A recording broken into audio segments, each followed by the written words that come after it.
Всем привет! Вот и пришло время для нового видео и для нового этапа в нашей подготовке к чемпионату Китая. Завтра у нас будет первый полет на сборы. Завтра мы полетим в город Чинтао, или как это так называется, название дается мне тяжело. После этого мы летим 3,5 часа, после этого мы еще едем 2 часа на автобусе до нашего места назначения, где находится сама база, где проходит тренировочный процесс у нашей команды. Я напомню, что вся наша команда уже там, уже 2 недели там, и нам предстоит с ними еще провести там чуть больше 2 недель, где-то в районе 15-16 дней. Поэтому сборы предполагают быть очень продуктивными, интересными, и в то же время я посмотрю всю изнаночку, как готовятся китайские команды, потому что на этих сборах присутствуют все 14 команд лиги. Я думаю, это будет интересно и для вас, и для меня. А сейчас у меня начнется процесс собирания вещей, и я вас с ним немножко ознакомлю. Сумка собрана, все самое необходимое взято с собой. На 2 недели я готова. Через несколько минут мы уже выходим, встречаемся с командой и поедем в аэропорт.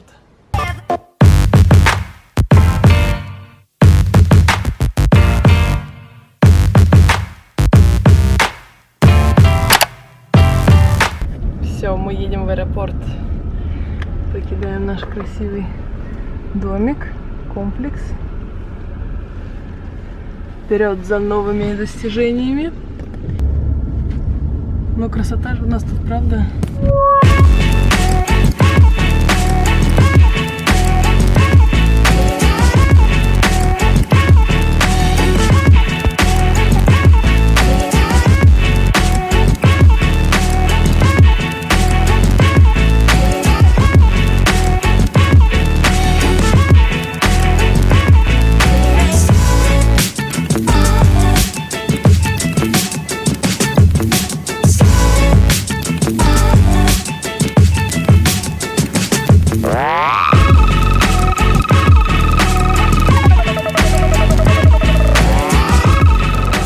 Мы приехали в аэропорт. В Китае сейчас большой праздник, 70 лет коммунизму, а мы идем регистрироваться. Смотрите, какие новые технологии. Стоит такая электронная машина, к ней подходишь, прикладываешь паспорт, вводишь свои данные, если нужно, он тебя отсчитывает, кладешь багаж, он уезжает, и все. Первый полет. Мы готовы.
Сели еще в небольшой автобус, и после перелета едем еще 2 часа на автобусе до нашей базы, там, где находится вся наша команда. Мы наконец-то добрались до базы, где мы будем находиться на сборах 2 недели. Уже ночь у нас, солнце садится быстро, на самом деле только 6:30 вечера, но уже очень темно. Тихо, тишина. Здесь какая-то изолированная база, никого нет, только мы, 14 команд китайской лиги. И темнота, и тишина. Ничего нет. Есть только распорядок и желание работать, тренироваться, я надеюсь. Посмотрим, буду узнавать секретики. Мы приехали. Сейчас сразу оставляем нашу сумку, вещи и идем ужинать, потому что ужин у них до определенного времени, и нужно успеть. Живу я всегда в номере одна. Все иностранцы живут одни. Какой у нас номер? The next morning. Всем привет, доброе утро. Сегодня первый день наших сборов здесь. Сегодня в Китае очень большой праздник. 70 лет коммунизму Китайской Народной Республики. Все в хорошем настроении, я имею в виду китайцы, все в хорошем настроении. Для них это очень важно, естественно, важно для их страны. Китайцы очень большие патриоты. В связи с этим большим праздником у нас сегодня немножко другое расписание. С утра мы позавтракали и будем собираться все в одной комнате, так понимаю, перед экраном телевизора, чтобы смотреть парад. Иностранным игрокам можно было не ходить, они с уважением относятся к нашим желаниям, но мы с Добряной проявили желание пойти тоже посмотреть, и как это выглядит со стороны, потому что это важно для нашей команды, значит, это важно и для нас. И нам тоже хочется поучаствовать в этом. Поэтому постараюсь вам изнутри тоже что-то показать, снять, если удастся. Все идут смотреть парад. Все команды в разных костюмах, в разных майках, но с китайскими флагами. Нас привели в один большой зал, где собираются все команды. И мы будем смотреть парад. Все отмечают праздник, все с флагами. Мои красотки. Это все мои.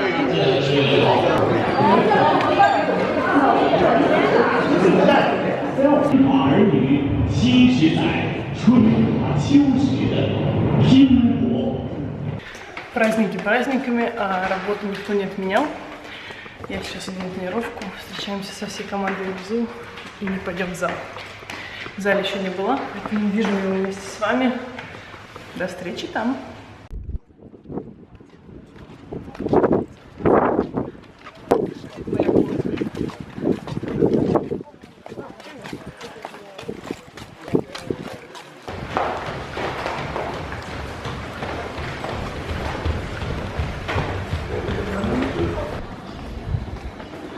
Это наш зал, выглядит как большой ангар, разделен на 3 площадки. Вот наш посередине. Сейчас переодеваемся и начнем тренировку. Я уже соскучилась по командным действиям. Хочется скорее начать работать вместе.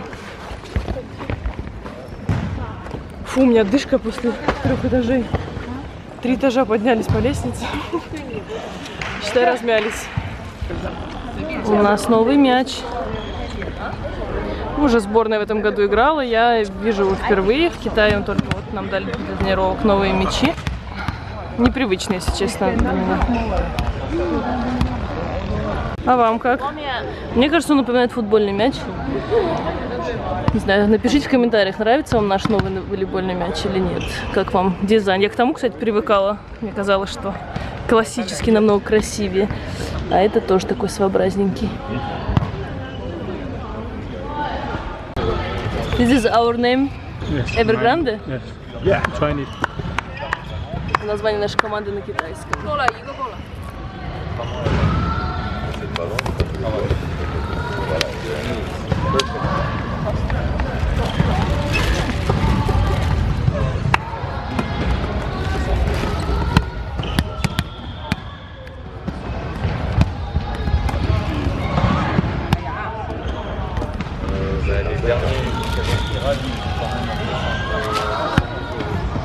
А сейчас я хочу рассказать о том, как строится наша работа и с какой целью все команды собрались в одном месте.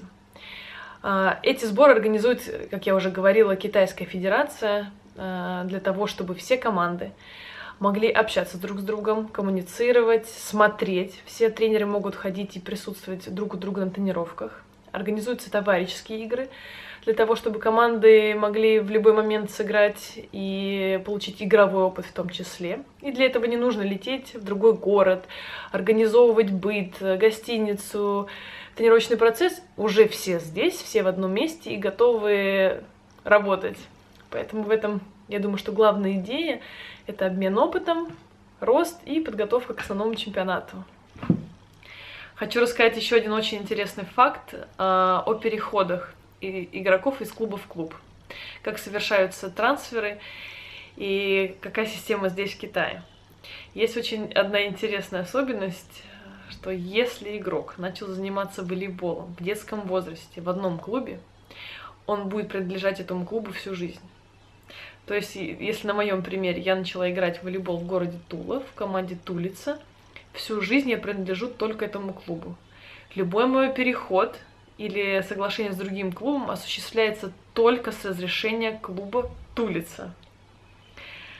Если, к примеру, я ухожу играть в другой клуб, и Тулица отдает меня, допустим, Динамо Москву, я перехожу в Динамо Москву, Тулица может сказать: на игры против Тулицы и Динамо Москвы мы не хотим, чтобы Таня выступала против нас.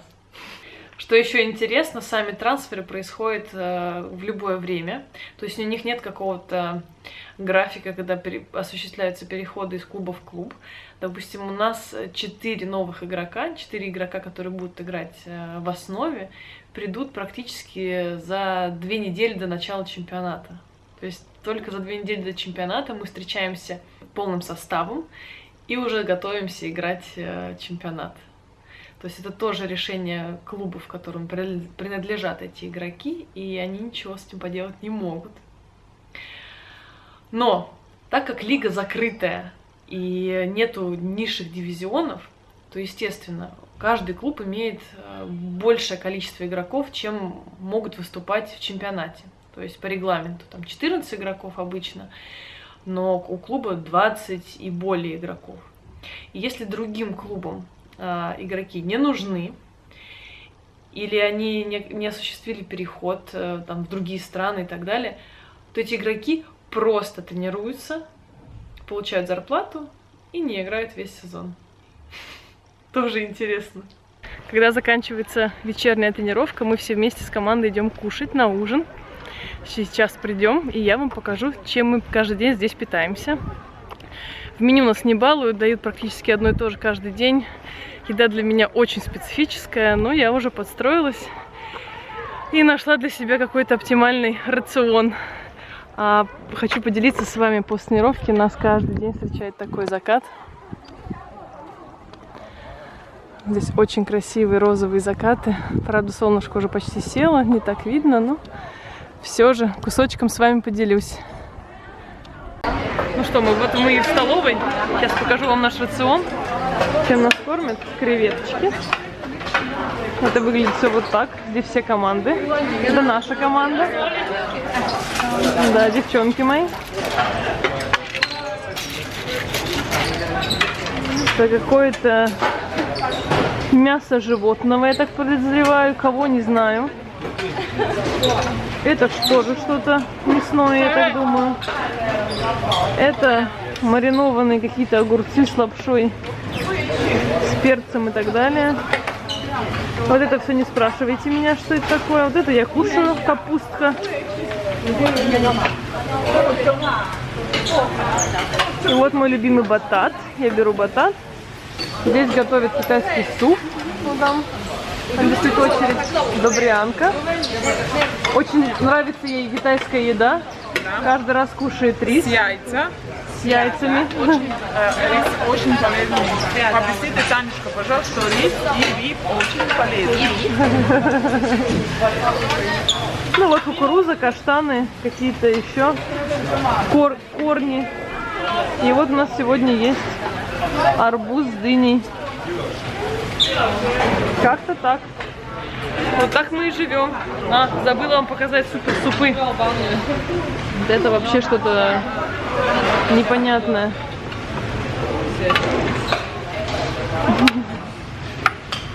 Это уже не наша команда, но они тоже мне улыбаются. Это хорошо. Господи, а вот это клюв торчит утки. Итак, начнем. На этих сборах находится 14 команд лиги. Длятся они ровно 1 месяц. Интересный факт в том, что в Китае есть только одна лига, она закрытая. У них нет вторых дивизионов. То есть, как мы привыкли, у нас есть Суперлига, Высшая лига А, Высшая лига Б. Здесь такого нет. Здесь есть только одна лига, один чемпионат, и он закрыт. Из него нельзя вылететь. Его можно выиграть или остаться в нем, занять свое место и готовиться на следующий год к новым задачам. Место, где проходят наши сборы, выглядит как один большой спортивный лагерь. Здесь проживает более 2000 детей спортсменов из разных видов спорта. Они здесь учатся, тренируются, живут и готовятся к новым вершинам. Поэтому хочу с удовольствием с вами прогуляться и показать то место, где я нахожусь сейчас. Так, сзади меня находится наш корпус, где мы живем. Выглядит он вот так. Погода в Гуанчжоу, у нас там, где основное наше место пребывания, значительно отличается от того места, где мы находимся сейчас здесь. Здесь очень холодно, я была не готова к таким сюрпризам от погоды. Здесь очень прохладно, если в Гуанчжоу в районе 30 градусов, то здесь градусов 12-15. Очень холодно, причем когда мы приехали, несколько дней было тоже 30 градусов, потом просто в один момент стало холодно. И периодически погода так прыгает, поэтому не угадаешь, что завтра нас будет ждать. Ну что, начнем показывать территорию. Так, это наш корпус, где мы живем. Это здание столовой, где мы кушаем. На территории много корпусов, где проживают детки из разных видов спорта. Дети, подростки. Вот как раз, видите, ходят группами. Здесь большой экран. И, кстати, очень часто показывают волейбол, Лиги наций, игры с Лиги наций, с Кубка мира. Олимпийские кольца. Мечта любого спортсмена, золотая олимпийская медаль, так что это хорошая мотивация. На территории этого большого спортивного лагеря есть только один маленький магазинчик, и он здесь. До ближайшей цивилизации час езды, поэтому до ближайшего большого супермаркета, где можно купить фрукты или какие-то другие продукты, нужно ехать час, и нас предупреждали, поэтому мы взяли все необходимое с собой. Но покажу вам, что есть внутри супермаркета и чем питаются молодые спортсмены, молодые дарования. На самом деле я здесь уже была, и здесь ничего приличного, скажу я вам. Типичные китайские полуфабрикатики, которые я даже под страхом смерти и голода никогда бы не попробовала. Чипсы, сладкое, конфеты, лапша быстрого приготовления и ничего полезного. Большой легкоатлетический стадион. Вот один зал. Впереди еще такой же большой. Это как раз таки находится в них внутри. И волейбольные залы тоже. Они еще больше внутри, чем выглядят снаружи. Здесь и залы для борьбы. То, что я внутри видела, и гандбол. И плюс волейбольные площадки, потому что 14 команд, это очень много. И их где-то надо было уместить. И в каждом таком зале находится по 6 волейбольных площадок. То есть места очень много. И всем всего хватает. Очень много корпусов на территории. Территория, правда, очень большая. Так, с этой стороны находятся футбольные поля. Детки идут с тренировок. Несут мячи. Территория очень большая. И мне кажется, здесь созданы все условия для того, чтобы дети тренировались, развивались, чувствовали себя хорошо. И нам здесь было хорошо. Единственное, что явилось для меня большим открытием и шоком, у нас не было выходных. И целый месяц команда тренируется без выходных. Thousands of tears later. Ребят, сбор. Подожди. Ребят, У нас только что была последняя тренировка. сбор закончился. Мы едем домой. Домой. В Гуанчжоу. Побежи, ну. Побежали.